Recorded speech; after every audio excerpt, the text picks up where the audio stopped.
ইব্রাহিম আলাইহিসসালাম কোরআনে বর্ণিত ২৫ জন নবী এবং রাসূলের মধ্য থেকে তিনি অন্যতম একজন নবী এবং রাসূল। তিনি ছিলেন উলুল আজমি মিনার রসুল, অর্থাৎ যে ৫ জন নবীর ব্যাপারে আল্লাহ তাআলা বলেছেন যে তারা হচ্ছেন দৃঢ় প্রত্যয়ী রাসূল, তাদের মধ্য থেকে তিনি অন্যতম। আর তারা হচ্ছেন নূহ আলাইহিসসালাম, ইব্রাহিম আলাইহিসসালাম, মূসা আলাইহিসসালাম, ঈসা আলাইহিসসালাম এবং মুহাম্মদুর রাসূলুল্লাহ সাল্লাল্লাহু আলাইহি ওয়াসাল্লাম। সাইয়েদনা ইব্রাহিম আলাইহিসসালামকে বলা হয় আবুল আম্বিয়া, অর্থাৎ ফাদার অফ দ্য প্রফেটস। তিনি ছিলেন নবীদের পিতা। পৃথিবীতে যত নবী রাসূল আল্লাহ তাআলা প্রেরণ করেছেন তার অধিকাংশই হচ্ছে তার বংশে, সাইয়েদনা ইব্রাহিম আলাইহিসসালামের বংশে এসেছে, তারই বংশধর তারা। আল্লাহ তাআলা ইরশাদ করছেন, ওয়াজআলনা ফি যুররিয়্যাতিহিন নুবুওয়াতা ওয়াল কিতাব। আমি ইব্রাহিমের বংশে, তার বংশধরের মধ্য থেকে আমি অনেক নবী বানিয়েছি এবং তাদেরকে আমি কিতাব দিয়েছি। এবং এই পৃথিবীতে, বর্তমান পৃথিবীতে আসমানি ধর্ম বলতে আমরা যে ৩টি ধর্মকে বুঝে থাকি, অর্থাৎ জুডাইজম, খ্রিস্টিয়ানিটি অ্যান্ড ইসলাম। ইহুদি ধর্ম, খ্রিস্ট ধর্ম এবং ইসলাম, যদিও এর মধ্যে থেকে ২টি ধর্ম অলরেডি করাপ্টেড হয়ে গিয়েছে, ইসলাম অবিকৃত অবস্থায় আমাদের কাছে রয়েছে। এই ৩টি ধর্মেরই গোড়া বা অরিজিন হচ্ছে সাইয়েদনা ইব্রাহিম আলাইহিসসালামের দিকে যে এটা মিলিত হয়। এজন্য এই ৩টি ধর্মকে, অর্থাৎ ইহুদি ধর্ম, খ্রিস্ট ধর্ম এবং ইসলাম ধর্ম, ৩টি ধর্মকে একসাথে আব্রাহামিক ফেইথ বলা হয়। পাশাপাশি আল্লাহ তাআলা সাইয়েদনা ইব্রাহিম আলাইহিসসালামকে মুসলিম জাতির পিতা বলে ঘোষণা করেছেন। আল্লাহ তাআলা বলছেন, মিল্লাতা আবিকুম ইব্রাহিম ওয়া সাম্মাকুমুল মুসলিমিন। ইব্রাহিম হচ্ছে তোমাদের জাতির পিতা, মুসলিম জাতির পিতা, এবং তিনিই তোমাদেরকে মুসলিম নামকরণ করেছেন। এই যে আমরা আমাদের পরিচয় দিতে যে আমরা বলি যে আমরা মুসলিম, আই এম এ মুসলিম, এই ইসলাম শব্দটা, এই মুসলিম শব্দটাকে সাইয়েদনা ইব্রাহিম আলাইহিসসালাম নিজের জন্য চুজ করেছেন এবং তিনিই তোমাদেরকে মুসলিম নামকরণ করেছেন। পাশাপাশি আল্লাহ তাআলা বলছেন যে ইব্রাহিম আলাইহিসসালাম তিনি মুশরিক ছিলেন না, তিনি ইহুদি ছিলেন না, তিনি খ্রিস্টান ছিলেন না, বরং তিনি একনিষ্ঠ মুসলিম ছিলেন। মা কানা ইব্রাহিমু ইয়াহুদিয়্যাও ওয়ালা নাসরানিয়্যাও ওয়ালাকিন কানা হানিফাম মুসলিমা ওয়া মা কানা মিনাল মুশরিকিন। আল্লাহ তাআলা বলছেন ইব্রাহিম আলাইহিসসালাম তিনি ইহুদি ছিলেন না, খ্রিস্টান ছিলেন না, মুশরিক ছিলেন না, তিনি ছিলেন একনিষ্ঠ মুসলমান। সাইয়েদনা ইব্রাহিম আলাইহিসসালামকে আল্লাহ তাআলা অনেকগুলো পরীক্ষায় তিনি ফেলেছিলেন। তার পুরো জীবনটা ছিল পরীক্ষা দ্বারা পরিপূর্ণ। অনেক স্ট্রাগল করে করে, অনেক পরীক্ষায় উত্তীর্ণ হয়ে তিনি এই সম্মানের আসনে আসীন হয়েছেন। আল্লাহ তাআলা ইরশাদ করছেন, ওয়া ইয ইবতালা ইব্রাহিমা রাব্বুহু বিকালিমাতিন ফাআতাম্মাহুন ক্বালা ইন্নী জাইলুকা লিন-নাসি ইমামা। অর্থাৎ আল্লাহ তাআলা সাইয়েদনা ইব্রাহিম আলাইহিস সালামকে অনেকগুলো পরীক্ষা করেছিলেন, আর প্রতিটি পরীক্ষায়, প্রতিটি পদক্ষেপে তিনি সফলতার সাথে উত্তীর্ণ হয়েছেন। প্রতিটি পরীক্ষায় তিনি আল্লাহ তাআলাকে সন্তুষ্ট করতে সক্ষম হয়েছিলেন। সুবহানাল্লাহি ওয়া বিহামদিহি। এবং খুশি হয়ে আল্লাহ তাআলা বললেন যে, ইন্নী জাইলুকা লিন-নাসি ইমামা, হে Ibrahim, I am gonna make you the leader for the entire human being. আমি গোটা বিশ্বের মানবকুলের জন্য তোমাকে ইমাম বানাবো, লিডার বানাবো। You will be the leader for the entire human being. গোটা বিশ্ববাসীর জন্য আমি তোমাকে নেতা বানাবো। এবং তিনি ইব্রাহিম আলাইহিসসালামের উপর এত খুশি হয়েছিলেন যে সাইয়েদনা ইব্রাহিম আলাইহিসসালামকে আল্লাহ তাআলা খলিলুল্লাহ উপাধিতে তিনি ভূষিত করেছেন। আল্লাহ তাআলা ইরশাদ করছেন, ওয়াত্তাখাযাল্লাহু ইব্রাহিমা খলিলা। অর্থাৎ আল্লাহ তাআলা সাইয়েদনা ইব্রাহিম আলাইহিসসালামকে খলিল হিসেবে গ্রহণ করেছেন। খলিল মানে হচ্ছে very intimate friend, very close friend. আল্লাহ তাআলা সাইয়েদনা ইব্রাহিম আলাইহিসসালামকে খুব কাছের একজন বন্ধু হিসেবে, খলিলুল্লাহ হিসেবে তিনি ভূষিত করেছেন। পাশাপাশি আমাদের আল কুরআন আল কারীমে তিনি সাইয়েদনা ইব্রাহিম আলাইহিসসালামের নামে একটি স্বতন্ত্র সূরাই ডেডিকেট করেছেন। কালামুল্লাহ মাজিদের ১৪তম সূরা হচ্ছে সূরাতুল ইব্রাহিম। এখানেই শেষ নয়, সাইয়েদনা ইব্রাহিম আলাইহিসসালামের স্মরণকে মুমিন হৃদয়ে সদা জাগ্রত রাখবার জন্য আল্লাহ তাআলা বিশ্বাসীদের জন্য প্রত্যেক সালাতের শেষের দিকে, শেষ বৈঠকে সালাম ফেরানোর আগে একটা দুরূদ পড়াকে আমাদের জন্য আল্লাহ তাআলা অবধারিত করেছেন। এবং এই দুরূদটার নাম হচ্ছে দুরূদে ইব্রাহিম। আমরা সবসময় সালাতের শেষ বৈঠকে সালাম ফেরানোর আগে পড়ে থাকি, আল্লাহুম্মা সাল্লি আলা মুহাম্মাদ ওয়া আলা আলি মুহাম্মাদ কামা সাল্লাইতা আলা ইব্রাহিম ওয়া আলা আলি ইব্রাহিম ইন্নাকা হামিদুম মাজিদ। অর্থাৎ, হে আল্লাহ, আপনি সাইয়েদনা ইব্রাহিম আলাইহিসসালামের উপর এবং তার পুরো বংশধরদের উপর যেভাবে আপনি রহমত করেছেন, আমাদের প্রিয় নবী মুহাম্মদুর রাসূলুল্লাহ সাল্লাল্লাহু আলাইহি সাল্লামের উপর এবং তার বংশের উপর আপনি এভাবে রহমত এবং বরকত নাযিল করুন। তার মানে পৃথিবী যতদিন থাকবে, কিয়ামত অবধি বিশ্বাসীরা যতদিন সালাত আদায় করবে, প্রতিটি সালাতের শেষ বৈঠকে সাইয়েদনা ইব্রাহিমের নাম এভাবে উচ্চারিত হবে। সাইয়েদনা ইব্রাহিম আলাইহিসসালাম জন্মগ্রহণ করেছিলেন ইরাকের বাবেল নগরী। আমরা জানি যে ইরাকের একটি খুব প্রাচীন শহর আছে যেটাকে বাবেল শহর বলা হয় এবং আমরা ব্যাবিলনের শূন্য উদ্যানের নাম শুনেছি, the hanging garden of Babylon. এই ব্যাবিলনকেই আরবিতে বাবেল বলা হয়। সেদিন ইব্রাহিম আলাইসাল্লাম ইরাকের বাবেল শহরে তিনি জন্মগ্রহণ করেন এবং সেই শহরের তৎকালীন রাজা বা সম্রাটের নাম ছিল নমরুদ। আমরা সবাই বিশ্বাসীরা, মুসলিমরা কম বেশি সেদিন ইব্রাহিম আলাইসাল্লাম এবং নমরুদের ঘটনা জানি এবং সেখানে যেই সভ্যতাটা গড়ে উঠেছিল সেটাকে বলা হয় কালিডীয় সভ্যতা এবং সেখানে সবাই মূর্তির পূজা করত। আমরা সাইয়েদনা ইব্রাহিম আলাইসাল্লামের শৈশবকালের দিকে যদি খেয়াল করি তাহলে দেখব যে উনি আগাগোড়া একটা শিরকি এনভায়রনমেন্টের মধ্য থেকে বড় হয়েছে, আগাগোড়া শিরকি পরিবেশ, এবং সেখান থেকে তিনি খুঁজতে খুঁজতে খুঁজতে মহাসত্যের সন্ধান পেয়েছেন। আল্লাহ তাআলার সন্ধান তিনি বের করে নিয়ে এসেছেন অ্যানালজির মাধ্যমে, সেলফ কনভারসেশনের মাধ্যমে, নিজের সাথে বোঝাপড়ার মধ্য দিয়ে। নিজের সাথেও কিন্তু নিজের একটা কথা বলা, কনভারসেশন করা, বোঝাপড়ার ব্যাপার আছে এবং সেই বোঝাপড়াটা তিনি করতে করতে আল্লাহ তাআলার সন্ধান তিনি পেয়েছেন। তিনি ছোটবেলা দেখেছেন কেউ চাঁদের পূজা করে, কেউ সূর্যের পূজা করে, কেউ অগ্নি উপাসক আগুনের পূজা করে, কেউ মূর্তির পূজা করে। এগুলোর কোনোটাতেই তিনি কনভিন্স হচ্ছিলেন না, বরং তার যে ইন্টেলেক্ট, তার যে মেধা, মননশীলতা, সৃজনশীলতা, তার যে রিজনিং করার যে ক্ষমতা, অ্যানালজির যে ক্ষমতা, এটাকে কাজে লাগিয়ে তিনি ধাপে ধাপে মহাসত্যের সন্ধান তিনি লাভ করেছিলেন। আল্লাহ তাআলা বলছেন, ওয়ালাকাদ আতাইনা ইব্রাহিমা রুশদাহু মিন ক্বাবল ওয়া কুন্না বিহি আলিমিন। আমি ইব্রাহিমকে রুশদ দিয়েছি। রুশদ মানে জাজ করার ক্ষমতা, two differentiate between right and রং, কোনটা সত্য কোনটা মিথ্যা এটা বুঝবার ক্ষমতা, বিবেক খাটানোর ক্ষমতা আমি আমার ইব্রাহিমকে দিয়েছি এবং আমি দেখেছি যে ইব্রাহিম এটাকে কাজে লাগিয়েছে। কীভাবে সাইয়েদনা ইব্রাহিম আলাইহিস সালাম আগাগোড়া একটা শিরকি পরিবেশের মধ্যে থেকে একটা পৌত্তলিক সমাজে বসবাস করে, যেখানে ওনার পিতা, ওনার বন্ধুবান্ধব, ওনার আত্মীয় স্বজন, ওনার এলাকার প্রতিটি লোক যেখানে মূর্তির পূজা করছে, সেখানে থেকে তিনি কীভাবে তাওহীদের সন্ধান পেলেন, কীভাবে তিনি আল্লাহ তাআলার সন্ধান পেলেন, শুধু আমরা এ পর্যায়ে সেটা জানবার চেষ্টা করব। এ ব্যাপারে আল্লাহ তাআলা খুব চমৎকারভাবে সূরাতুল আনআমে তিনি উল্লেখ করেছেন যে ফালাম্মা জান্না আলাইহিল লাইলু রাআ কাওকাবা। রাতের বেলা সাইয়েদনা ইব্রাহিম আলাইহিস সালাম আকাশে দেখলেন তারার মেলা। যেমন দেখলেন যে ক্যালেডীয় সভ্যতার লোকেরা, ব্যাবিলনের লোকেরা তারার পূজা করে। ক্বালা হাযা রাব্বি, তিনি নিজেকে জিজ্ঞেস করলেন তাহলে এই তারাগুলোই কি আমার রব, এই তারাগুলোই কি আমার স্রষ্টা? সবাই তারার পূজা করে। ফালাম্মা আফালা ক্বালা লা উহিব্বুল আফিলিন। কিন্তু রাত শেষে যখন তারাগুলো অস্ত চলে গেল, তারাগুলো যখন বিস্তৃত হয়ে গেল, তখন তিনি ভাবলেন যে না, আমার স্রষ্টা তো আমাকে ছেড়ে কোথাও চলে যেতে পারে না। রাতের বেলা তারা দেখা যায়, দিনের বেলা দেখা যায় না, তো দিনের বেলা আমি বিপদে পড়লে আমি কার কাছে যাব? ফালাম্মা রাআল কামারা বাযিগান ক্বালা হাযা রাব্বি। এরপরের দিন তিনি দেখতে পেলেন আকাশে চমৎকার জ্বলজ্বলে চাঁদ। এই চাঁদের আলো দেখে লোকজন চাঁদের পূজা করতে শুরু করেছে। তিনি মনে মনে প্রশ্ন করলেন যে হাযা রাব্বি, এই চাঁদই কি তাহলে আমার স্রষ্টা? নিজের সাথে নিজের প্রশ্ন, নিজেকে জিজ্ঞেস করতেন তাহলে কি চাঁদই আমার রব? ফালাম্মা আফালা ক্বালা লাইন লাম ইয়াহদিনি রাব্বি লাআকুনান্না মিনাল কওমিদ দাল্লিন। এরপর চাঁদও যখন রাত শেষে নিজের অস্তিত্ব হারালো, এটাকে আর দেখা যায় না, তিনি বললেন যে না, আমার আসল রব যিনি, তিনি যদি আমাকে পথ না দেখান আমি তো পথ হারিয়ে ফেলব। ফালাম্মা রাআ আশ-শামসা বাযিগাতান ক্বালা হাযা রাব্বি হাযা আকবার। এরপরের দিন সকালবেলা পূব আকাশে তিনি দেখতে পেলেন যে জলজলে গগন বিদারী এক সূর্য। ভর দুপুরে এই সূর্যের আলোতে প্রখর তাপে গোটা বিশ্ব আলোকিত, এবং এই সূর্যের দিকে তাকিয়ে তিনি খেয়াল করলেন যে সবাই এই সূর্যের পূজা করে।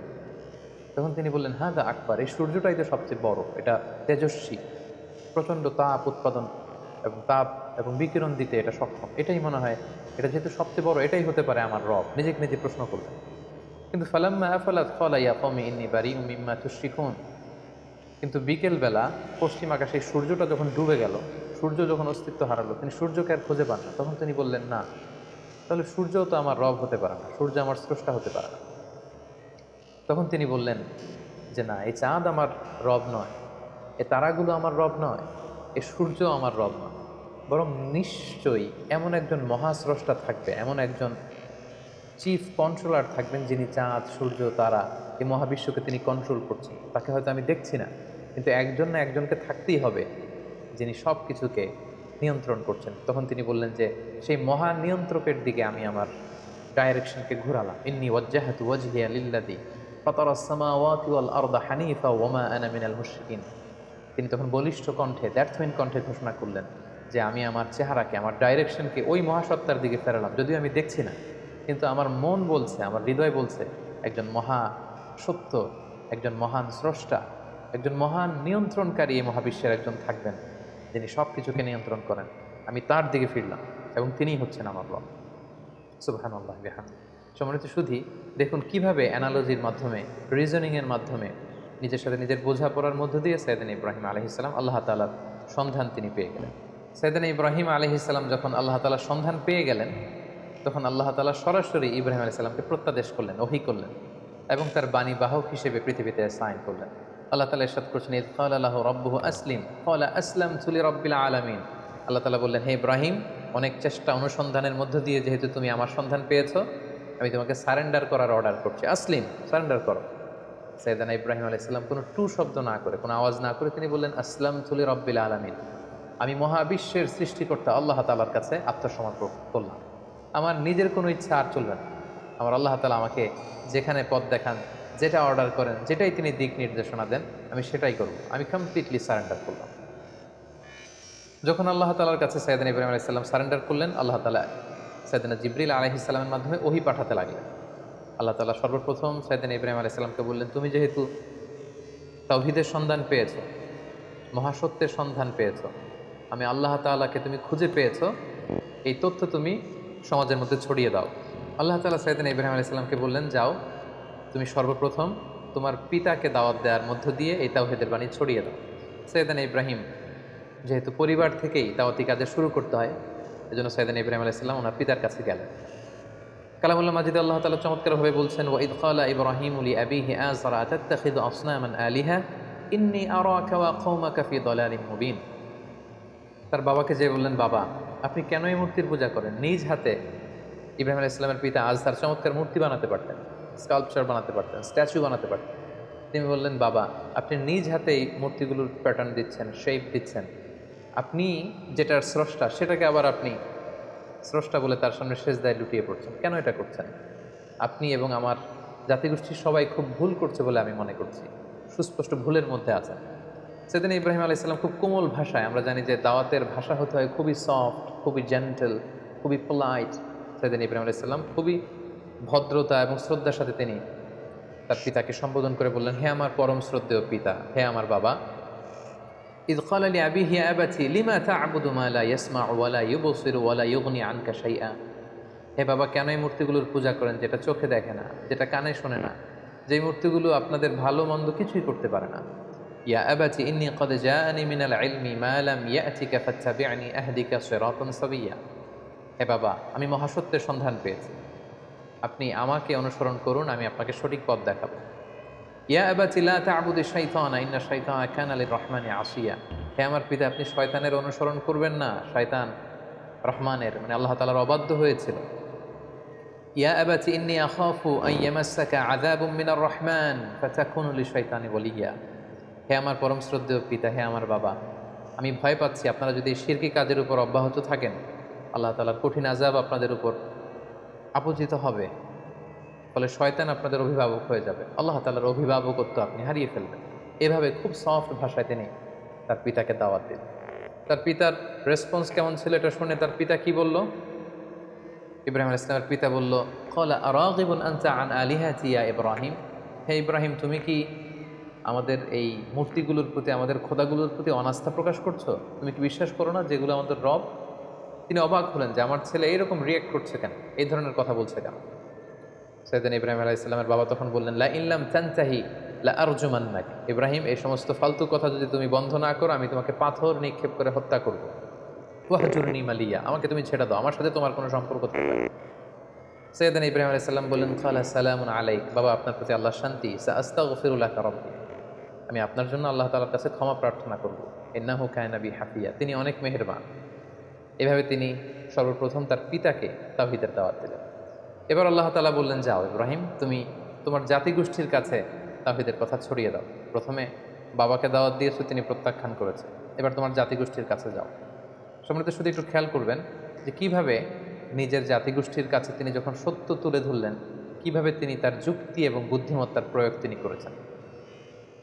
সর্বপ্রথম তিনি তার এলাকাবাসীর লোকদের কাছে গেলেন যখন তারা মূর্তির সামনে সেজদায় অবনত ছিল। তিনি যেয়ে বললেন, মা হাদিহি তামাসিলুল্লাতি আনতুম লাহা আকিফুন। তিনি যেয়ে বললেন, কেন তোমরা মূর্তির সামনে এভাবে হাত জড়ো করে দাঁড়িয়ে থাকো কেন? ক্বালু ওয়াজাদনা আবাআনা লাহা আবিদিন। উত্তরে এলাকাবাসী বলল, আমাদের বাবা দাদা চাচা, আমাদের সিনিয়ররা, আমাদের পূর্বপুরুষরা এরকম করতো, ফলে আমরাও করি। বাপ দাদাদেরকে দেখতাম মূর্তির সামনে এভাবে চায়, আমরা শিখেছি, তো আমরাও এমনটা চাই। সাইয়েদনা ইব্রাহিম আলাইহিস সালাম স্পষ্ট ভাষায় বললেন, ক্বালা লাকাদ কুনতুম আনতুম ওয়া আবাউকুম ফি দালালিন মুবিন। It's completely wrong, absolutely wrong. What you doing, it's absolutely wrong. তোমরা ভুলের মধ্যে আছো, তোমরাও ভুল করেছো, তোমাদের পূর্বপুরুষও ভুল করেছে। এটা ছিল দাওয়াত দেওয়ার প্রথম ধাপ।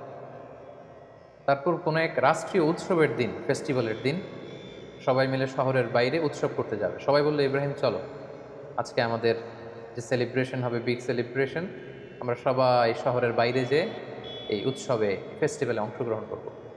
বা নাজারা নাজরাতান ফিন নুজুম। সাইয়েদনা ইব্রাহিম আলাইহিস সালাম আকাশের দিকে তাকালেন। ফাকালা ইন্নী সাকিম। তিনি বললেন, না, আমি যেতে পারবো না, আমি অসুস্থ। ফাতাওয়াল্লাউ আনহু মুদবিরিন। তারা চলে গেল। শহরে আর কেউ নেই, সবাই চলে গেল সেই বিগ সেলিব্রেশনে অংশগ্রহণ করবার জন্য, কিন্তু সাইয়েদনা ইব্রাহিম আলাইহিস সালাম গেলেন না। তিনি বললেন, আমি অসুস্থ। আসলে তিনি অসুস্থ ছিলেন না। তাহলে তিনি কেন বললেন যে আমি অসুস্থ? অর্থাৎ উনি মানসিকভাবে খুব বিপর্যস্ত ছিলেন। আমরা জানি যে আমাদের অসুস্থতা দুই ধরনের, একটা শারীরিক অসুস্থতা আর একটা মানসিক অসুস্থতা। একজন নবী যিনি তাওহীদে বিশ্বাসী, তিনি দেখতে পাচ্ছেন তার চারিপাশে শুধু শিরকি কার্যকলাপ। এগুলো দেখে একজন নবী মানসিকভাবে সুস্থ থাকতে পারেন না। তাই তিনি বলেছিলেন যে আমি অসুস্থ। ওয়াতাল্লাহি লা আকিদান্না আসনামাকুম বা'দা আন তুওয়াল্লু মুদবিরিন। তারা যখন ইব্রাহিম আলাইহিস সালামকে ফেলে অনুষ্ঠানে চলে গেল, তখন তিনি মনে মনে বললেন, যাও, তোমরা যাওয়ার পরে আজকে তোমাদের এই মূর্তিগুলোর ব্যাপারে আমি একটা প্ল্যান করেছি এবং সেটা করব। যেমনটি প্ল্যান করেছেন ঠিক তেমনটি কাজ। ফারাগা ইলা আলিহাতিহিম ফাকালা আলা তাকুলুন। সবাই যখন অনুষ্ঠানে চলে গেল, তিনি একা একা মন্দিরে ঢুকলেন। শহরের সবচেয়ে বড় মন্দিরের ভেতরে ঢুকে তিনি দেখলেন যে মূর্তিগুলো দাঁড়িয়ে আছে। আমরা এখনও বিভিন্ন জায়গায় যখন মূর্তিগুলোকে যেভাবে দেখি, তিনি সেভাবেই দেখলেন যে একাধিক হাত, বিভিন্ন অঙ্গভঙ্গিতে, নারীর মূর্তি, পুরুষের মূর্তি, বিভিন্ন প্রাণীর মূর্তি। এবং তিনি দেখতে পেলেন মূর্তিগুলোর সামনে নানা ধরনের মুখরোচক মিষ্টান্ন খাবার দাবার দেয়া। তিনি প্রতিটা মূর্তির সামনে যেয়ে বললেন, আলা তাকুলুন, তোমাদের সামনে এই যে তোমাদের ভক্তরা যে খাবার দিয়ে গেল, তোমরা কি একটু খাবে না? এত এত খাবার খাচ্ছ না কেন? খাচ্ছ না কেন? বারবার প্রশ্ন করতে লাগলেন, খাচ্ছ না কেন? মা লাকুম তানতিকুন। তো ওনার প্রশ্নের উত্তরে কোনো মূর্তি থেকে তো কোনো আনসার আসে না। তো তখন উনি বললেন, তাহলে কথা বলো, কেন খাচ্ছ না? হয় খাও, না হয় কথা বলো। মা লাকুম লা তানতিকুন, তোমরা কেউ কথা বলছো না কেন?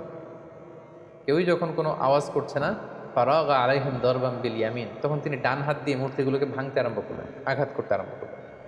কোনো কোনো মুফাসসিরিন একরাম বলেছেন, উনি মন্দিরে ঢুকবার সময় একটি কুঠার নিয়ে ঢুকেছিলেন, যে কুঠার দিয়ে গাছ কাটা হয়। এই মূর্তি ভাঙার পারপাসটা ছিল একটা বিশাল পারপাসে তিনি এগুলো করেছেন, যেগুলো আমরা সামনে দেখতে পাবো। ফাজা আলহম জুদাদান ইল্লা খাবিরান লাহুম লাআল্লাহুম ইলাইহি ইয়ারজিউন। এক এক করে প্রতিটি মূর্তি তিনি ভাঙলেন, হাতের কুঠার দিয়ে ভেঙে চুরমার করে। মন্দিরের ভেতরকার সবচাইতে বড় সাইজের যে মূর্তিটা, সেটাকে আর তিনি ভাঙলেন না, বরং তিনি হাতের কুঠারটা নিয়ে সেই মূর্তির ঘাড়ের মধ্যে ঝুলিয়ে রাখলেন। ভাবখানা এমন যে এই বড় মূর্তিটাই সবগুলো মূর্তি ভেঙে কাদের মধ্যে কুঠার ঝুলিয়ে রেখেছে। ক্বালু মান ফাআলা হাযা বিআলিহাতিনা ইন্নাহু লামিনাল যালিমিন। প্রোগ্রাম শেষে সবাই যখন শহরে ফিরে এলো, তাদের বড় মন্দিরের ভেতরে ঢুকে তো সবাই অবাক, ঘটনা কি? আমাদের খোদাগুলোর সাথে এরকম বাজে আচরণ কে করেছে? কে ভাঙলো মূর্তিগুলোকে? এবং তারা দেখতে পেল প্রতিটি মূর্তি ভাঙা, একটি মূর্তি ছাড়া আবার সেটার কাঁধে কুঠার ঝোলানো। ক্বালু সামি'না ফাতান ইয়াযকুরুহুম ইউকালু লাহু ইব্রাহিম। তাদের কেউ কেউ বলল, ইব্রাহিম নামে একটা ছেলে আছে যে কিছুদিন ধরে আমাদের এই মূর্তিগুলোর প্রতি অনাস্থা প্রকাশ করছিল, মনে হয় সে কিছু একটা করতে পারে। সবাই যে সাইয়েদনা ইব্রাহিম আলাইহিস সালামের কাছে হাজির হয়ে গেল। ক্বালু আআনতা ফাআলতা হাযা বিআলিহাতিনা ইয়া ইব্রাহিম। হে ইব্রাহিম, আমাদের প্রভুগুলোর সাথে কি তুমি এমন খারাপ আচরণ করেছো? তুমি কি এগুলোকে ভেঙেছো? ইব্রাহিম আলাইহিস সালাম বললেন, কি হয়েছে? সবাই বলল যে প্রতিটা মূর্তি ভেঙে কে যেন একেবারে মেসাকার করে দিয়ে গিয়েছে, শুধু বড় মূর্তিটা ছাড়া, আর সেটার কাঁধের মধ্যে একটা কুঠার শোভা পাচ্ছে। সাইয়েদনা ইব্রাহিম আলাইহিস সালাম মজা করে বললেন, বাল ফাআলাহু কাবীরুহুম হাদা। তাহলে তো মনে হচ্ছে বড়টাই ভেঙেছে। অর্থাৎ সবগুলো মূর্তি ভাঙা, বড় মূর্তিটার গায়ে হাত দেওয়া হয়নি, এবং এটার কাঁধে যেহেতু কুঠার, তিনি বললেন হয়তো বড়টাই সবগুলোকে ভেঙে দাঁড়িয়ে আছে। ফাস আলুহুম ইনখানু ইয়ান্তিকুন, তোমরা ভেঙে যাওয়া মূর্তিগুলোকে জিজ্ঞেস করছো না কেন? যদি ওরা বলতে পারে যে কারা তাদের উপরে অ্যাটাক করেছে, তাদেরকে জিজ্ঞেস করো। এভাবে উনি যখন যুক্তি দিয়ে তাদের সাথে কথা বললেন, সবাই লজ্জায় কাচুমাচু হয়ে মাথা নিচু করে দাঁড়িয়ে রইল, কারণ কোনো উত্তর তো নেই। ঠিক ওই মোমেন্টে সাইয়েদনা ইব্রাহিম আলাইহিস সালাম তাওহীদের বীজ তাদের হৃদয়ে বপন করার চেষ্টা করলেন। তিনি বললেন, ক্বালা হাল ইয়াসমাউনাকুম ইয তাদউন, কেন এগুলোর পূজা করো? তোমাদের বিপদে পড়ে এগুলোর কাছে যখন কিছু চাও, এরা কি শুনতে পায়? আও ইয়ানফাউনাকুম আও ইয়াদুররুন, এগুলো কোনো ক্ষতি করা, উপকার করা, কিছু করার ক্ষমতা কি মূর্তির আছে? বরং আমি যেই রবের ইবাদত করি সেই রবের ইবাদত করো, যিনি হচ্ছে রব্বাল আলামিন, গোটা বিশ্বের রব। আল্লাযী খলাকনি ফাহুয়া ইয়াহদিন, যিনি আমাকে সৃষ্টি করেছেন, আমাকে সঠিক পথ দেখিয়েছেন। ওয়াল্লাযী হুয়া ইউতঈমুনি ওয়া ইয়াসকিন, তিনি আমাকে খাওয়ান পান করান, মানে তিনি আমাকে রিজিক দিয়ে থাকেন। ওয়া ইযা মারিদতু ফাহুয়া ইয়াশফিন, আমি যখন অসুস্থ হয়ে যাই তিনি আমাকে হিলিং করেন, তিনি আমাকে রেমেডি দেন, তিনি আমাকে সুস্থ করে দেন, শিফা করে দেন। ওয়াল্লাযী ইউমীতুনি সুম্মা ইউহয়িন, তিনি হচ্ছেন এমন সত্তা যিনি মৃত্যু দেন আবার জীবন দেন। আল্লাহ তাআলার চমৎকার পরিচয় অল্প কটা বাক্যে তিনি সবার সামনে পৌঁছে দিলেন। এই ঘটনাটি যখন ঘটল তখন পুরো বাবেল শহরে এলাকা জুড়ে কানা ঘোষা গুঞ্জন, সবাই বলাবলি করতে আরম্ভ করলো, ইব্রাহিম তো ধর্মত্যাগ করেছে, সে নাস্তিক এবং মুরতাদ হয়ে গিয়েছে। এবং এই কানা ঘোষা এবং গুঞ্জরণ ছড়াতে ছড়াতে ঘটনাটি নমরুদ পর্যন্ত যেয়ে পৌঁছল। এবং সেই বাবেল নগরীর শাসক, যিনি গোটা বিশ্বকে কন্ট্রোল করতেন, নিয়ন্ত্রণ করতেন, নমরুদ, তার রাজপ্রাসাদে আল্লাহর খালিল সাইয়েদনা ইব্রাহিম আলাইহিস সালামকে ডেকে পাঠালেন। তিনি জিজ্ঞেস করলেন, ইব্রাহিম, তুমি নাকি আলাদা এক রবের ইবাদত করো, কে তোমার রব? সাইয়েদনা ইব্রাহিম আলাইহিস সালাম বললেন, রব্বি আল্লাযী ইউহয়ি ওয়া ইউমীত, আমার রব হচ্ছেন তিনি, তিনি জীবন দেন আবার মৃত্যু দেন। ক্বালা আনা উহয়ি ওয়া উমীত, নমরুদ বলল, তাই তোমার রব জীবন দেয় এবং মৃত্যু দেয়? আমিও তো জীবন দেই এবং মৃত্যু দেই। সাইয়েদনা ইব্রাহিম আলাইহিস সালাম বললেন, কিভাবে তুমি জীবন দাও মৃত্যু দাও, দেখাও তো। নমরুদ তখন জেলখানা থেকে দুজন ফাঁসির দণ্ডপ্রাপ্ত আসামিকে ডেকে নিয়ে আসলেন এবং তিনি একজনকে সাথে সাথে মৃত্যুদণ্ড কার্যকর করে দিলেন, বললেন, একে মৃত্যু দাও, সাথে সাথে তাকে মৃত্যুদণ্ড দেওয়া হবে। আরেকজনকে মৃত্যুদণ্ড দিতে যেয়ে তিনি বললেন, থেমে যাও, তাকে ছেড়ে দাও, তাকে ছেড়ে দেওয়া হবে, বাঁচিয়ে দেওয়া হবে। নমরুদ বলল, ইব্রাহিম, এই তো দেখো, দুজনের, প্রথম জনকে আমি মৃত্যু দিলাম, দ্বিতীয় জনকে আমি জীবন দিলাম, তুমি বলেছো তোমার রব জীবন দেয় এবং মৃত্যু দেয়, আমিও তো জীবন দেই এবং মৃত্যু দেই। সাইয়েদনা ইব্রাহিম আলাইহিস সালাম তখন বললেন, ফাইন্নাল্লাহা ইয়াতি বিশ-শামসি মিনাল মাশরিকি ফাতি বিহা মিনাল মাগরিব ফাবুহিতাল্লাযী কাফার। সাইয়েদনা ইব্রাহিম আলাইহিস সালাম বললেন, তাই তুমিও জীবন দাও, তুমিও মৃত্যু দাও? তাহলে শোনো হে নমরুদ, আমার রব প্রতিদিন সকালবেলা পূর্ব দিক থেকে সূর্য ওঠান, পশ্চিম দিকে সেটাকে অস্ত যাওয়ান। তুমি যদি সত্যিকার অর্থে রব হয়ে থাকো, তাহলে সকালবেলার সূর্যটা তুমি পূর্ব দিক থেকে না উঠিয়ে পশ্চিম দিক থেকে উঠাও। তুমি যদি করতে পারো তাহলে পূর্ব দিক থেকে আগামীকাল সূর্যটা না উঠিয়ে সেটাকে পশ্চিম দিক থেকে উঠাও। বা বুহিতাল্লাযী কাফার, এটা কখনোই নমরুদের পক্ষে সম্ভব না। সে লাজবাব হয়ে গেল, সে একেবারে চুপ হয়ে গেল, সে জায়গার মধ্যে একেবারে থেমে গেল। সুবহানাল্লাহ, কতটা প্রত্যুৎপন্নমতিতা নিয়ে, উপস্থিত বুদ্ধি নিয়ে একজন নবীকে আল্লাহ তাআলা দাওয়াতি কাজে পাঠিয়েছেন। নমরুদ যখন সাইয়েদনা ইব্রাহিম আলাইহিস সালামের সাথে তর্কে বা ডিবেটে বা কনভারসেশনে হেরে গেল, তখন সে বলল, বিশাল অগ্নিকাণ্ড তৈরি করো, ক্বালু ইবনু লাহু বুনিয়ানান ফাআলকুহু ফিল জাহিম, বিশাল প্রাচীর নির্মাণ করো, এখানে গাছের গুঁড়ি দিয়ে, লাকড়ি দিয়ে আগুন জ্বালাও এবং এ আগুনে ইব্রাহিমকে নিক্ষেপ করো। ক্বালু হাররিকুহু ওয়ানসুরু আলিহাতাকুম ইন কুনতুম ফাইলিন, বিশাল একটা প্রাচীর নির্মাণ করা হলো, ব্যাবিলন শহরের বড় বড় গাছ কেটে, ডাল কেটে, লাকড়ি এনে, গাছের গুঁড়ি এনে সেখানে স্তূপ করা হলো, আগুন জ্বালানো হলো, দাউ দাউ করে জ্বলছে সে আগুন। ওই আগুনের কাছে যাওয়া সম্ভব নয়, ফলে সাইয়েদনা ইব্রাহিমকে অনেক দূর থেকে সেখানে থ্রো করা হলো। অনেক লোক এই দৃশ্য দেখতে এসেছে। সাইয়েদনা ইব্রাহিম আলাইহিস সালামকে যখন সেই জ্বলন্ত অগ্নিকাণ্ডে থ্রো করা হলো, অবাক করা একটা কাণ্ড সেখানে ঘটল। আল্লাহ তাআলা বললেন, কুলনা ইয়া নারু কুনি বারদাও ওয়া সালামান আলা ইব্রাহিম। আল্লাহ তাআলা আগুনকে অর্ডার করলেন, হে আগুন, তুমি আমার ইব্রাহিমের জন্য সুশীতল হয়ে যাও, কুনি বারদান, ঠান্ডা হয়ে যাও, ওয়া সালামান আলা ইব্রাহিম, ইব্রাহিমের জন্য তুমি শান্তিপূর্ণ কোমল একটা জায়গা হয়ে যাও। মুহূর্তের মধ্যে সাইয়েদনা ইব্রাহিম আলাইহিস সালামকে যখন ওখানে ফেলা হলো, সাইয়েদনা ইব্রাহিম আলাইহিস সালামের গা ঝলসে যাওয়া তো দূরের কথা, দেহের কোনো অঙ্গ প্রত্যঙ্গ জ্বলে যাওয়া তো দূরের কথা, ওনার গায়ের একটি পশমও পড়ে, আল্লাহ তাআলা মিরাকুলাসলি অলৌকিকভাবে বিশাল এই অগ্নিকুণ্ডটাকে আল্লাহ তাআলার খলিল সাইয়েদনা ইব্রাহিম আলাইহিস সালামের জন্য ফুল বাগান বানিয়ে, ফুলের বাগিচা বানিয়ে। সাইয়েদনা ইব্রাহিম আলাইহিস সালামের এই ঘটনার পরে অনেক মুফাসসিরিন একরাম বলেন যে আল্লাহ তাআলা মশা পাঠিয়ে নামরুদের মৃত্যু কার্যকর করেছিলেন। তিনি মশা বাহিনী পাঠান, কোনো একটি মশা নামরুদের নাকের ভেতর দিয়ে ঢুকে মস্তিষ্কে কামড়াতে শুরু করে এবং সে যন্ত্রণায় অতিষ্ঠ হয়ে নিজেই নিজের মাথায় পেটাতে শুরু করে এবং হাতুড়ি দিয়ে নিজের মাথায় নিজে পেটাতে পেটাতে এভাবেই তার মৃত্যু ঘটে। তাফসিরে তবারিতে এই ঘটনাটি এসেছে এবং অনেক ইসরায়েলি বর্ণনাতে এসেছে এবং এটা হতে পারে আল্লাহ তাআলা জালিমদের সাথে ঠিক এভাবেই আচরণ করে থাকে।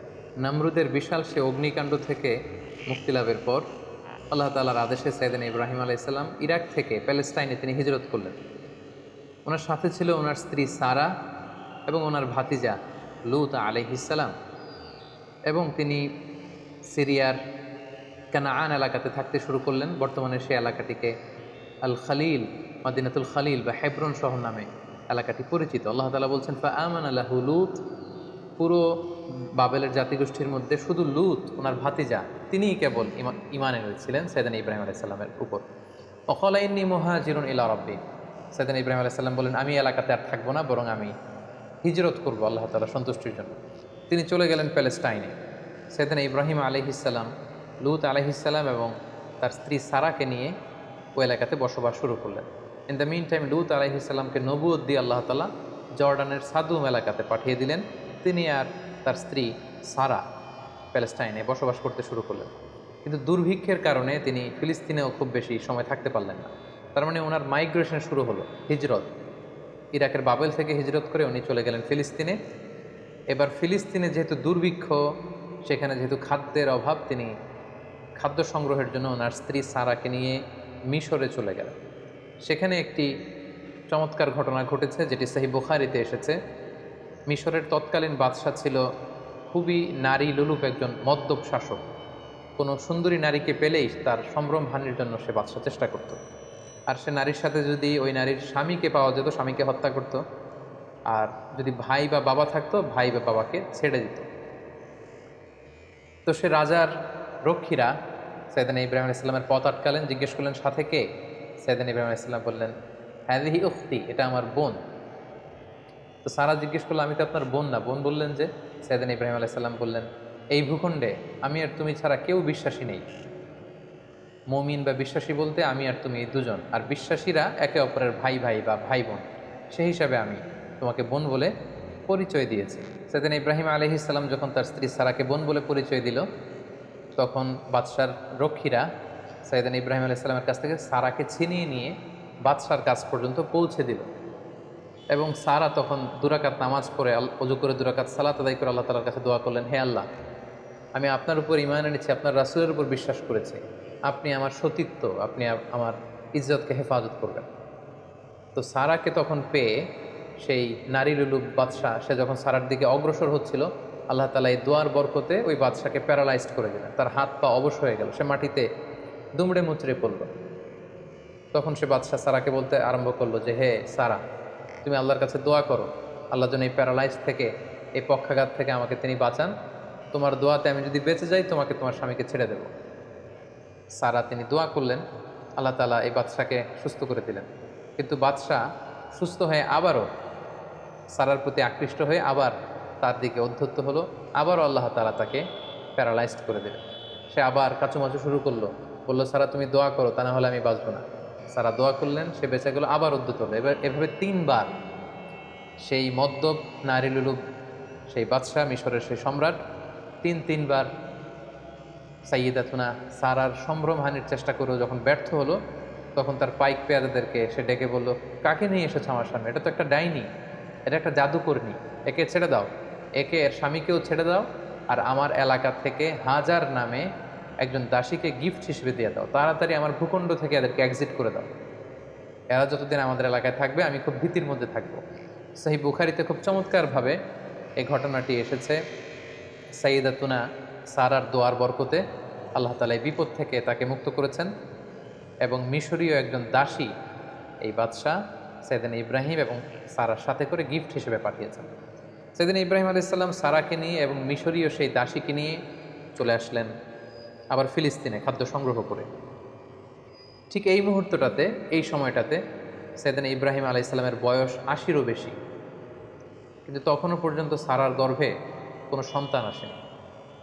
তখন সারা বাধ্য হয়ে এই যে দাসী, এই দাসীকে, এই হাজারকে, যাকে আমরা বিবি হাজেরা বলে চিনি, এই হাজেরাকে সাইয়েদনা ইব্রাহিম আলাইহিসসালামের জন্য উৎসর্গ করলেন। এবং সাইয়েদনা ইব্রাহিম আলাইহিসসালাম তাকে কনকিউবাইন, যেটাকে আরবিতে মিল্কুল ইয়ামিন বলে, দাসী হিসেবে গ্রহণ করলেন, যেটা ইসলামে সেমি ওয়াইফের একটা স্ট্যাটাসে থাকে, অর্থাৎ স্ত্রীর চেয়ে কিছুটা নিম্ন পর্যায়ের একটি মর্যাদা নিয়ে স্বামীর সাথে থাকা। সেই সময়কালে এটা বৈধ ছিল। তিনি সাইয়েদনা ইব্রাহিমের সাথে স্বামী স্ত্রীর সম্পর্কে তারা থাকতে শুরু করলেন এবং সাইয়েদনা ইব্রাহিম আলাইহিসসালাম এবং হাজেরার কোলকে আলোকিত করে এক ফুটফুটে নবজাতক সন্তানের আগমন ঘটল, এবং সেটাই হচ্ছে সাইয়েদনা ইসমাঈল আলাইহিসসালাম, জাবিহুল্লাহ। দাসীর গর্ভে যখন সন্তান চলে আসলো ইসমাঈল আলাইহিসসালাম, সাইয়েদনা ইব্রাহিম আলাইহিসসালাম হাজেরাকে বেশি ভালোবাসতে শুরু করলেন, সন্তানকে সময় দিতে শুরু করলেন। এটা বিবি সারার ইগুতে যেয়ে লাগলো, তিনি এটাকে পছন্দ করলেন না। তিনি সাইয়েদনা ইব্রাহিম আলাইহিসসালামকে বললেন, আপনি আপনার সন্তান এবং এই হাজেরাকে দূরে কোথায় রেখে আসুন, আমাদের সাথে এরা থাকতে পারবে না। এবং আল্লাহ তাআলাও একই আদেশ করলেন। সাইয়েদনা ইব্রাহিমের আলাইহিসসালামের উপর যে বড় বড় কয়েকটি পরীক্ষা ছিল, এটি ছিল অন্যতম একটি পরীক্ষা। কারণ সাইয়েদনা ইসমাঈল আলাইহিসসালাম যখন জন্মগ্রহণ করেন, তখন সাইয়েদনা ইব্রাহিম আলাইহিসসালামের বয়স ছিল ৮৬ বছর।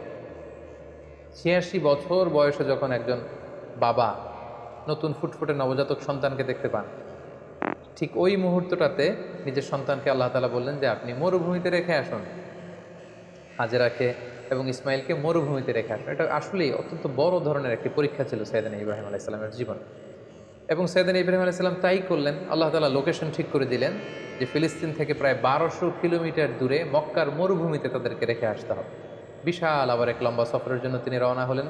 সাইয়েদনা ইব্রাহিম আলাইহিসসালাম হাজেরাকে নিয়ে, দুধের শিশু ইসমাইল আলাইহিসসালামকে নিয়ে মক্কার মরুজমিনে তিনি রেখে আসলেন। হাজেরা এই সিদ্ধান্ত দেখে তিনি অবাক হলেন। দুধের বাচ্চা এবং হাজেরাকে সামান্য কিছু খেজুর আর একটা মশকে কিছু পানি দিয়ে তিনি মরুভূমিতে মক্কার মাঝখানে রেখে চলে আসছেন। বিবি হাজেরা পেছন থেকে ডাকতে শুরু করলেন, হে ইব্রাহিম। কিন্তু সাইয়েদনা ইব্রাহিম আলাইহিসসালাম কোনো কথা বলছেন না। বিবি হাজেরা বারবার ডাকলেন এবং এক পর্যায়ে বললেন যে, ইব্রাহিম, অন্তত এতটুকু বলে যান যে আপনি যে এই মরুভূমিতে আমাদেরকে সামান্য খেজুর আর পানি দিয়ে আপনার দুধের শিশুকে আর আমাকে রেখে চলে যাচ্ছেন, এটা কি আপনার ইচ্ছায় নাকি আল্লাহ তাআলার ইচ্ছায়? সাইয়েদনা ইব্রাহিম আলাইহিসসালাম বললেন, এটা আল্লাহ তাআলার ইচ্ছায়। হাজেরা তখন বললেন, ইদান লা ইউদাইয়ুনা, তাহলে আল্লাহ তাআলা কখনো এখানে আমাদেরকে মরতে দেবেন না। তিনি এখানে আমাদেরকে টিকিয়ে রাখবেন, তিনি আমাদেরকে বাঁচিয়ে রাখবেন, তিনি আমাদেরকে ধ্বংস হতে দেবেন না। সাইয়েদনা ইব্রাহিম আলাইহিসসালাম ইসমাঈল আলাইহিসসালামকে এবং হাজেরাকে সেই তপ্ত মরুর বুকে রেখে যখন ফিরে আসছিলেন আবার ফিলিস্তিনে, তিনি আল্লাহ তাআলার কাছে দোয়া করলেন, রব্বানা ইন্নী আসকানতু মিন যুররিয়্যাতি বিওয়াদিন গায়রি যি যার'ইন ইনদা বাইতিকাল মুহাররম। হে আল্লাহ, আপনার পবিত্র ঘরের পাশে এ ব্যারেন অ্যান্ড আনফার্টাইল ল্যান্ড, একটা অনুর্বর এলাকাতে যেখানে গাছ নেই, পানি নেই, মানুষ নেই, জনমানব শূন্য একটা এলাকাতে আমার কলিজার টুকরা সন্তান ইসমাইলকে আর হাজেরাকে আমি রেখে গেলাম। রব্বানা লিয়ুকিমুস সালাতা ফাজআল আফইদাতাম মিনান নাসি তাহওয়ি ইলাইহিম। হে আল্লাহ, তারা যেন সালাত কায়েমকারী হয় এবং গোটা বিশ্বের মানুষ যেন তাদের প্রতি ঝুঁকে পড়ে। ওয়ারযুকহুম মিনাস সামারাতি লাআল্লাহুম ইয়াশকুরুন, আর তাদেরকে আপনি ফলমূল দিয়ে রিজিকের ব্যবস্থা করে দেবেন। তিনি দোয়া করলেন, আবার দোয়া করলেন, রব্বি জাআল হাযা বালাদান আমিনা। হে আল্লাহ, এই ভূখণ্ডটাকে, এই শহরটাকে আপনি একটা নিরাপত্তার শহর হিসেবে কবুল করুন। ওয়ারযুক আহলাহু মিনাস সামারাত, এবং এই এলাকাবাসীকে আপনি ফলমূল দিয়ে রিজিকের ব্যবস্থা করুন। মান আমানা মিনহুম বিল্লাহি ওয়াল ইয়াউমিল আখির, এখানে যারা বিশ্বাসী হবে তাদের রিজিকের দায়িত্বটা হে আল্লাহ আপনি নিয়ে নেন। তাহলে সাইয়েদনা ইব্রাহিম আলাইহিসসালাম কলিজার টুকরা ইসমাইলকে এবং হাজারকে মক্কার মরুজমিনে রেখে দিয়ে তিনি আবার ফিলিস্তিনে চলে গেলেন। ফিলিস্তিনে চলে যেয়ে সাইয়েদনা ইব্রাহিম আলাইহিসসালাম সাইয়েদনা ইসমাইল আলাইহিসসালামকে খুব মিস করতে লাগলেন। কারণ আগে আমরা বলেছি ৮৬ বছর বয়সে সন্তানকে পেয়েছেন, সন্তানকে খুব বেশি তিনি মিস করছেন। সবসময় তিনি ইসমাইলের কথা ভাবেন, অর্থাৎ তার হৃদয়ের একটা বড় জায়গা জুড়ে স্থান দখল করে আছে ইসমাইল। কিন্তু আল্লাহ তাআলা এটা পছন্দ করেননি। আল্লাহ তাআলা আবারও তার খালিলকে আরও একটি বড় পরীক্ষার মুখোমুখি করতে চাইলেন। তিনি চাইলেন যে ইব্রাহিম যেন তার হৃদয়ে শুধু আমি আল্লাহকে স্থান দেয়, আমি আল্লাহর চেয়ে বড় করে আরও বেশি ভালোবাসার জায়গায় যেন ইব্রাহিম আর কাউকে না বসায়। এজন্য আল্লাহ তাআলা সাইয়েদনা ইব্রাহিম আলাইহিস সালামকে স্বপ্নে দেখালেন যে তুমি ইসমাইলকে কুরবানি করো, ইসমাইলকে তুমি আমার সন্তুষ্টির জন্য স্যাক্রিফাইস করো। আরও একটি বড় পরীক্ষার সম্মুখীন হলেন আল্লাহ তাআলার খলিল সাইয়েদনা ইব্রাহিম আলাইহিস সালাম। তিনি ফিলিস্তিন থেকে আবার মক্কায় ফিরে গেলেন। সেখানে যে তিনি সাইয়েদনা ইসমাঈল আলাইহিস সালামকে কীভাবে স্যাক্রিফাইস করার জন্য উদ্ধত হয়েছিলেন, এটা আমরা সাইয়েদনা ইসমাঈল আলাইহিস সালামের জীবনীতে ইনশাআল্লাহ শুনব। সে পরীক্ষাতেও তিনি উত্তীর্ণ হলেন। উত্তীর্ণ হয়ে আবার তিনি ব্যাক টু প্যালেস্টাইন, তিনি প্যালেস্টাইনে ফিরে আসলেন। তো আল্লাহ তাআলা সাইয়েদনা ইব্রাহিম আলাইহিস সালামের উপর এত খুশি হলেন যে কলিজার টুকরা সন্তান ইসমাইলকে এত ভালোবাসত ইব্রাহিম, একমাত্র আমার সন্তুষ্টির জন্য সেই ইসমাইলকে তার গলায় ছুরি লাগাতে ইব্রাহিম এতটুকু দ্বিধা করেনি।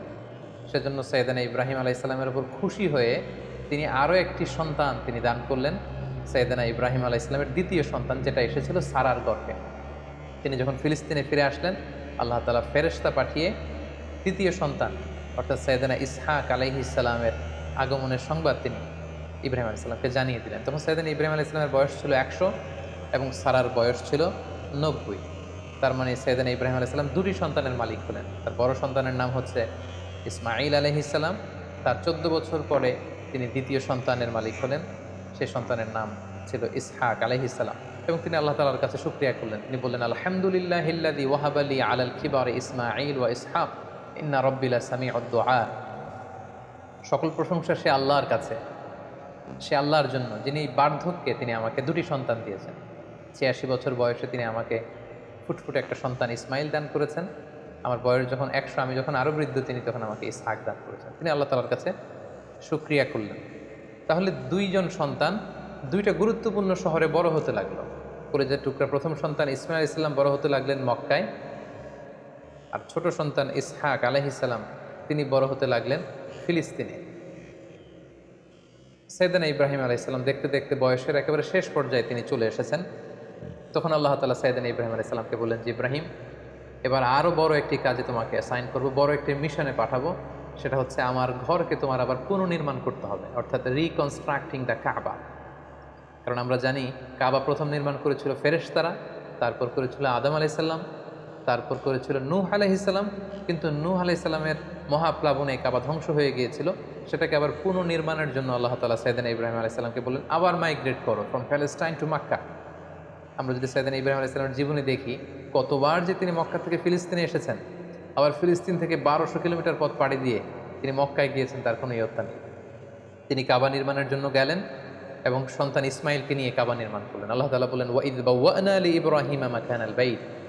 আমি ইব্রাহিমকে I pointed out for Ibrahim the site of the house. কাবা ঘরের সাইটটা আমি দেখিয়ে দিলাম, এটা কতটুকু উঁচু হবে, কতটুকু দৈর্ঘ্য হবে, কতটুকু প্রস্থ হবে, তার সবটুকু আমি ইব্রাহিমকে বুঝিয়ে দিলাম। সাইয়েদনা ইব্রাহিম আলাইহিস সালাম সাইয়েদনা ইসমাঈল আলাইহিস সালামকে নিয়ে কাবা নির্মাণ শুরু করলেন। ছোট্ট ছেলে ইসমাইল পাথর কেটে এনে বাবার কাছে দেয়। বাবা ইব্রাহিম আলাইহিস সালাম রাজমিস্ত্রির ভূমিকায় অবতীর্ণ হলেন। তিনি নিজ হাতে আল্লাহ তাআলার ঘর কাবা তিনি নির্মাণ করতে শুরু করলেন। বাপ ছেলে দুজনই পড়তে আরম্ভ করলেন, রব্বানা তাকাব্বাল মিন্না ইন্নাকা আনতাস সামিউল আলিম। হে আল্লাহ, আপনি আমাদের পক্ষ থেকে এই ইফোর্ট, এই ডেডিকেশনকে, এই কাজকে আপনি কবুল করে নেবেন। এবং আল্লাহ তাআলা বললেন যে, ওয়াইদ জাআলনাল বাইতা মাসাবাতান লিন-নাসি ওয়া আমনা। আমি এই কাবা ঘরকে, ইব্রাহিম ইসমাইলের পদধূলি ধন্য এই কাবা ঘরকে গোটা বিশ্বের মানুষের মিলন কেন্দ্র বানালাম। যেটা আমরা হজ উমরার সময় দেখি, more than 2 million Muslims they gather together in Kaaba. কাবার চারিপাশে প্রায় 20 লক্ষেরও বেশি মানুষ একসাথে হজের সময় তারা সালাত আদায় করে। গোটা বিশ্ব থেকে প্রতিদিন উমরার জন্য মানুষ কিন্তু সেখানে যাচ্ছে। অর্থাৎ মানুষের একটা মিলন কেন্দ্র আল্লাহ তাআলা সেই এলাকাটিকে বানিয়েছিলেন, কিন্তু যেটা একটা সময় ছিল অনুর্বর, জনমানব শূন্য একটি এলাকা। এবং আল্লাহ তাআলা আমাদেরকে আদেশ করলেন, ওয়াত্তাখিযু মিন মাকামি ইব্রাহিমা মুসাল্লা। তোমরা ইব্রাহিমের দাঁড়ানোর জায়গাকে সালাতের জায়গা বানাও। অর্থাৎ যেই পাথরের উপর দাঁড়িয়ে সাইয়েদনা ইব্রাহিম আলাইহিস সালাম কাবাকে রিকনস্ট্রাক্ট করেছেন, আজ পর্যন্ত এই 2500-3000 হাজার বছর পরেও সেই পাথরটি আজও সংরক্ষিত আছে। আপনারা হজ উমরা যারা করেছেন তারা দেখেছেন সেই পাথরটির চারদিকে সেটা সংরক্ষিত আছে। সাইয়েদনা ইব্রাহিম আলাইহিস সালামের ফুটপ্রিন্ট সেখানে আছে, পায়ের ছাপ আছে। এবং সেটাকে সামনে রেখে টু দ্য ডাইরেকশন অফ কাবা সালাত করাকে আল্লাহ তাআলা আমাদের জন্য অবধারিত করেছেন, তিনি আমাদেরকে আদেশ করেছেন। এবং সাইয়েদনা ইব্রাহিম এবং ইসমাইলকে বলেছেন, তোমরা কাবা ঘরকে পরিচ্ছন্ন করো, ঝাড়ু দাও। সাইয়েদনা ইব্রাহিম আলাইহিস সালাম সফলতার সাথে কাবা পুনর্নির্মাণের এই মিশনটাও সম্পন্ন করলেন। সম্পন্ন করে তিনি কায়মনোবাক্যে আল্লাহ তাআলার কাছে একটা দোয়া করেছিলেন, ঐতিহাসিক দোয়া। তিনি বলেছিলেন, রব্বানা অবা আফিহিম রসুলান, হে আল্লাহ এই মক্কায় আপনি একজন রসুল পাঠাবেন, ইয়াতলু আলাইহিম আয়াতিক, যে আপনার আয়াত তেলাওয়াত করবে, ওয়া ইউআল্লিমুহুমুল কিতাব ওয়াল হিকমা, এবং এই এলাকাবাসীদেরকে তিনি আপনার কিতাব শিক্ষা দিবে, সুন্নাহ শিক্ষা দিবে, ওয়া ইউযাক্কিহিম, তাদেরকে পরিচ্ছন্ন করবে, ইন্নাকা আনতাল আজিজুল হাকিম, আপনি মহাপরাক্রমশালী, আপনি প্রজ্ঞাময়। এই দোয়ার বদৌলতেই বেসিক্যালি আল্লাহ তাআলা তিনি বলেছেন, আল্লাহ এমন রসুল দেন এই এলাকা থেকে যে কিতাব শোনাবে, কিতাব শিখাবে, যে সুন্নাহ শিখাবে, আপনার আয়াত তেলাওয়াত করবে, মানুষকে তাজকিয়াতুন নাফস করবে। এই দোয়ার বদৌলতেই কিন্তু আল্লাহ তাআলা আখিরি জামানার পয়গম্বর বিশ্বনবী মুহাম্মদ রাসূলুল্লাহ সাল্লাল্লাহু আলাইহি সাল্লামকে এই বরকতপূর্ণ দোয়ার বদৌলতে, এই দোয়ার প্রায় ২৫০০ বছর পরে মক্কায় শেষ নবীর আগমন ঘটে। এবং আল্লাহ রাসূল সাল্লাল্লাহু আলাইহি ওয়াসাল্লাম তিনি বলতেন, আনা দাওয়াতু আবি ইব্রাহিম, আমি হচ্ছে আমার বাবা ইব্রাহিমের দোয়ার ফসল। ওনার দোয়ার বদৌলতেই আল্লাহ তাআলা আমাকে এই পৃথিবীতে শেষ নবী করে পাঠিয়েছেন। একেবারে শেষ পর্যায়ে আল্লাহ তাআলা ইব্রাহিমকে বললেন যে, ইব্রাহিম তুমি মক্কা ছেড়ে যাওয়ার আগে মক্কাতে একটি ঘোষণা দাও, ঐতিহাসিক ঘোষণা, বিগ অ্যানাউন্সমেন্ট। সেটা কিসের ঘোষণা? সেটা হচ্ছে হজের ঘোষণা। কিভাবে হজ শুরু হলো, তুমি হজের ঘোষণা দাও। সাইয়েদনা ইব্রাহিম আলাইহিস সালাম বলেন, আল্লাহ এখানে কোনো মানুষ নেই, কোনো জনপদ নেই, কেউ নেই, আমি কার কাছে হজের ঘোষণা দেবো? আল্লাহ তাআলা বললেন, তুমি শুধু ঘোষণাটা দাও, গোটা বিশ্বের মানুষের কানে এই ঘোষণা পৌঁছে দেওয়ার দায়িত্ব আমি আল্লাহ নিজে নিয়ে নিলাম। সুবহানাল্লাহ ওয়া বিহামদিহি। আল্লাহ তাআলা বলছেন, ওয়াআযযিন ফিন-নাসি বিল হজ্জ ইয়াতুকা রিজালা ওয়া আলা কুল্লি দামিরি ইয়াতিনা মিন কুল্লি ফাজ্জিন আমিক। ইব্রাহিম তুমি ঘোষণা দাও, তোমার এই ঘোষণার বদৌলতে দেখবে আগামী বছর থেকে গোটা বিশ্ব থেকে মানুষ আসতে শুরু করবে। এবং সাইয়েদনা ইব্রাহিম আলাইহিস সালাম সাফা পাহাড়ের উপরে উঠলেন, কোনো বর্ণনায় জাবালে আবু কুবাইসের উপরে উঠলেন, উঠে ঘোষণা দিলেন, আইয়ুহান নাস ইন্না রাব্বাকুম ক্বাদ ইত্তাখাযা বাইতান ফাহাজ্জু, হে গোটা বিশ্বের মানুষ, আল্লাহ তাআলা একটি পবিত্র ঘর নির্মাণ করেছেন আমার মাধ্যমে, তোমরা এই ঘরে হজ পালনের জন্য আসো। তাফসিরে এসেছে যে এই ঘোষণাটা আল্লাহ তাআলা গোটা বিশ্বের সবার কানে তখন পৌঁছে দিয়েছেন। এমনকি আমরা তখন ছিলাম না এই পৃথিবীতে, আমরা রুহের জগতে ছিলাম, আমাদের কাছে আল্লাহ তাআলা এই আহ্বানটি পৌঁছিয়েছিলেন। এবং রুহের জগতে আমাদের মধ্যে থেকে যারা লাব্বাইক লাব্বাইক বলে এটার আনসার আমরা করার সুযোগ পেয়েছি, তাদেরকে আল্লাহ তাআলা এই পৃথিবীতে কাবা জিয়ারতের এবং হজ পালনের সুযোগ দান করে থাকলেন। তাহলে আল্লাহর ঘর নির্মাণ করে হজের ঘোষণা দিয়ে সাইয়েদনা ইব্রাহিম আলাইহিস সালাম একেবারে প্যালেস্টাইনে চলে আসলেন। এবং একদিন আল্লাহ তাআলাকে তিনি শখ করে বললেন, আল্লাহ আপনি তো মৃতকে জীবিত করতে পারেন, আমার বড্ড জানতে ইচ্ছে করে যে আপনি কিভাবে এটা করেন। ইয ক্বালা ইব্রাহিম রব্বি আরিনি কাইফা তুহয়িল মাউতা, হে আল্লাহ আপনি মৃতকে কিভাবে জীবিত করেন? আল্লাহ তাআলা বললেন, আওয়ালাম তুমিন, ইব্রাহিম তোমার কি বিশ্বাস হয় না যে আমি মৃতকে জীবিত করতে পারি? সাইয়েদনা ইব্রাহিম আলাইহিস সালাম বললেন, ক্বালা বালা ওয়ালাকিন লিয়াতমাইন্না কলবি। সাইয়েদনা ইব্রাহিম আলাইহিস সালাম বললেন, হ্যাঁ অবশ্যই বিশ্বাস করি, কিন্তু আমার হৃদয়টা প্রশান্ত হবে। শুনে এসেছি আপনি মৃতকে জীবিত করেন, কিন্তু কিভাবে করেন আমি যদি চাক্ষুষ সরাসরি লাইভ যদি দেখতে পারি যে আপনি কিভাবে মৃতকে জীবিত করেন, আমি বড্ড আনন্দ পাবো। আল্লাহ তাআলা বললেন, তাই? আচ্ছা ঠিক আছে, তুমি তো আমার খালিল, তোমার এই আবেদনকে আমি নাকচ করবো না, আমি ফিরিয়ে দেব না। ক্বালা ফাখুয আরবাআতাম মিনাত তায়র ফাসুরহুন্না ইলাইকা সুম্মা জাআল আলা কুল্লি জাবালিন মিনহুন্না জুজআন সুম্মা দুউহুন্না ইয়াতিনাকা সাইয়া। আল্লাহ বলেন, ঠিক আছে, তাহলে 4টা পাখি নাও, পাখি 4টাকে জবাই করে টুকরা টুকরা করো, পাখির গোশতগুলোকে ওই যে দূরে পাহাড় দেখা যায়, পাহাড়ের বিভিন্ন জায়গায় ছড়িয়ে দিয়ে আসো, ছড়িয়ে দিয়ে পাহাড়ের এপাশে এসে এখান থেকে পাখিগুলোকে ডাক দাও। আল্লাহ তাআলা বললেন, ইয়াতিনাকা সাইয়া, তুমি ডাক দেওয়ার সাথে সাথে ওই কর্তৃত পাখির গোশতের টুকরাগুলো অটোমেটিক্যালি একটার সাথে আরেকটা লেগে তোমার কাছে জীবিত হয়ে ফিরে আসবে। সেদিন ইব্রাহিম আলাইহিস সালাম তাই করলেন, 4টি পাখি জবাই করলেন, গোশতগুলো টুকরো টুকরো করে কাটলেন, টুকরোগুলো পাহাড়ের পেছনে ছিটিয়ে দিয়ে এ পাশে আসতেন। আল্লাহর নামে পাখিগুলোকে তিনি আবার ডাক দিলেন, কিন্তু ডাক দিতে দেরি, মুহূর্তের মধ্যে সেই কর্তৃত অংশগুলো জোড়া লেগে আবার উড়ে উড়ে দৌড়ে দৌড়ে সাইয়েদনা ইব্রাহিম আলাইহিস সালামের কাছে পাখিগুলো ফিরে আসতে আর দেরি হয়। সুবহানাল্লাহি ওয়া বিহামদিহি। এভাবে আল্লাহ তাআলার সাথে একটা চমৎকার সম্পর্কের মধ্য দিয়ে, সফরময় একটি জীবনের মধ্য দিয়ে একের পর এক অগ্নি পরীক্ষা দিয়ে দিয়ে সাইয়েদনা ইব্রাহিম আলাইহিস সালাম এই পৃথিবীতে তিনি আল্লাহ তাআলার সন্তুষ্টি অর্জন করেছেন। সাইয়েদনা ইব্রাহিম আলাইহিস সালামের শেষ জীবনটা কাটে ফিলিস্তিনে, এবং ফিলিস্তিনের মদিনাতুল খলিল হেব্রন শহরে তিনি ইন্তেকাল করেন, এবং সেখানেই সাইয়েদনা ইব্রাহিম আলাইহিস সালামকে কবর দেয়া হয়েছে, এবং এখনও পর্যন্ত সেটাকে মদিনাতুল খলিল বা খলিল সিটি হিসেবে পরিচিত, এবং এখনও সাইয়েদনা ইব্রাহিম আলাইহিস সালামের কবরটি চিহ্নিত রয়েছে মুসলিমদের কাছেও এটি পবিত্র জায়গা, বিশেষ করে ইসরায়েলের যে ইহুদিরা তাদের কাছে এই জায়গাটি অত্যন্ত পবিত্র। সম্মানিত শুধু আমরা এ পর্যায়ে সৈয়দনা ইব্রাহিম আলাইহিস সালামের বর্ণাঢ্য জীবনী থেকে কিছু লাইফ লেসন বের করে নিয়ে আসবার চেষ্টা করব। সৈয়দনা ইব্রাহিম আলাইহিস সালামের জীবনী থেকে আমরা যে কয়টি লাইফ লেসন পাই তার প্রথমটি হচ্ছে, সৈয়দনা ইব্রাহিম আলাইহিস সালাম কিন্তু আমাদের মতো করে জন্মসূত্রে ইসলাম পাননি। ইসলামকে পেতে আল্লাহ তাআলার পরিচয় খুঁজে বের করতে ওনার অনেক কষ্ট করতে হয়েছে। পুরো সমাজের বিরুদ্ধে ওনার দাঁড়াতে হয়েছে, পুরো সমাজের বিরুদ্ধে জেহাদ ঘোষণা করতে হয়েছে এবং ওনার রেশনাল, ওনার যুক্তি, এগুলোর আলোকে ডিবেট করে করে তিনি তাওহীদের বাণী কিন্তু প্রচার করেছেন। আমরা যেমনি বাই বর্ন মুসলিম, আমরা জন্মগ্রহণের পরে আমাদের কানে আজান দেয়া হয়, আমাদের জন্য আকিকা দেয়া হয়, ইসলামিক নাম রাখা হয়, আমাদেরকে কোরআন শেখানো হয়, আমাদেরকে মসজিদে নিয়ে যাওয়া হয়। সৈয়দনা ইব্রাহিম আলাইহিস সালাম এটার কোনোটাই পাননি। আগাগোড়া শিরকি পরিবেশে জন্ম নিয়েও গোটা সমাজের বিরুদ্ধে একা দাঁড়িয়ে তিনি তাওহীদের বাণী প্রচার করেছেন। এজন্য উনি একা হলেও আল্লাহ তাআলা ওনাকে একটা জাতির সাথে তুলনা করেছেন। ওনাকে আল্লাহ তাআলা নাম দিয়েছেন উম্মাহ, তিনি একাই একটা জাতি। দ্বিতীয় যে লাইফ লেসনটি আমরা পাই সেটি হচ্ছে শিরকের বিরুদ্ধে শক্ত অবস্থান। আমরা জানি যে আল্লাহ তাআলা ইরশাদ করছেন, ইন্নাল্লাহা লা ইয়াগফিরু আন ইউশরাকা বিহি ওয়া ইয়াগফিরু মা দুনা যালিকা লিমান ইয়াশা।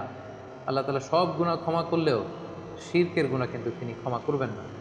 তাই সম্মানিত দিনী ভাই এবং বোনেরা, আমাদেরকে শিরকের ব্যাপারে খুব সাবধান থাকতে হবে।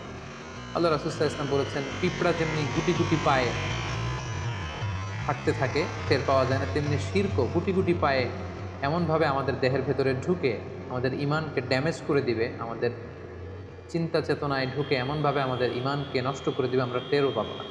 তাই শিরকের বিরুদ্ধে সবসময় আমাদেরকে হার্ড লাইনে থাকতে হবে। কিছু কিছু ব্যাপারে সফট লাইনে থেকে কাজ করা যায়, কিন্তু শিরকের ব্যাপারে কখনো সফট লাইনে কাজ করা যায়। এই জন্য সৈয়দনা ইব্রাহিম আলাইহিস সালামের জীবনী থেকে এটাও আমরা দেখতে পাই যে শিরকের বিরুদ্ধে তিনি হার্ড লাইনে ছিলেন। ওনার পিতাকে সরাসরি বলেছেন যে আপনি ভুল করছেন আমার শ্রদ্ধেয় পিতা। এলাকাবাসীদেরকে তিনি বুঝিয়েছেন যে তোমরা কার কাছে যাচ্ছ, যেটা দেখতে পায় না, যেটা শুনতে পায় না, যেটা ভালো মন্দ কিছু করতে পারে না, তাদের কাছে কেন তোমরা চাচ্ছ। এভাবে তিনি শিরকের বিরুদ্ধে লড়াই করেছেন। 3 নাম্বার যে শিক্ষাটি আমরা পাই সেটা হচ্ছে ওনার ফ্যামিলিটা ছিল খুব বরকতের একটা family, A family of faith. আপনি যদি খেয়াল করেন যে কেমন বাবা, কেমন স্ত্রী, কেমন সন্তান। সৈয়দনা ইব্রাহিম আলাইহিস সালামকে যখন আল্লাহ বললেন আসলিম, ক্বালা আসলামতু লিরাব্বিল আলামিন, আল্লাহ বললেন সারেন্ডার করো, কথা ছাড়া ইব্রাহিম আলাইহিস সালাম বললেন সারেন্ডার করো। মানে আল্লাহর ইচ্ছার উপরে, আল্লাহর অর্ডারের উপরে কোনো কথা নেই। আমরা যদি হাজারের দিকে তাকাই তাহলে দেখব মরুভূমিতে কেউ নেই, মানুষ নেই, পানি নেই, এরকম একটা মরুভূমিতে সৈয়দনা ইব্রাহিম আলাইহিস সালাম রেখে আসলেন। আমরা যদি আমাদের স্ত্রীদের সাথে কল্পনা করি যে আমরা কি কখনো এমনটি করতে পারবো, আমরা কি এত চমৎকার উত্তর আমাদের স্ত্রীদের কাছ থেকে পাবো? সৈয়দনা ইব্রাহিম আলাইহিস সালামের তিনি যখন বললেন যে আল্লাহর আদেশে তোমাদেরকে রেখে যাচ্ছি, তিনি একটি কথা বললেন, ইযান লা ইউদাইয়ুনা, তাহলে আমাদের কোনো ভয় নেই। ইমানের কত পাওয়ার, কত মজবুত ছিল তাদের ইমান, কত চমৎকার ছিল তার স্টেটমেন্ট যে আল্লাহ যদি আদেশ করে থাকে আল্লাহ আমাদের দেখভাল করবেন, আমার ভয় নেই। ছোট্ট ছেলে ইসমাইলের দিকে যদি আমরা তাকাই, ইব্রাহিম আলাইহিস সালাম যখন বললেন যে বাবা আমি স্বপ্নে দেখছি যে আমি তোমাকে স্যাক্রিফাইস করছি, এটা আল্লাহর আদেশ, কি বলো তুমি? ছোট্ট ছেলে ইসমাইল বললেন ইফআল মা তু'মার।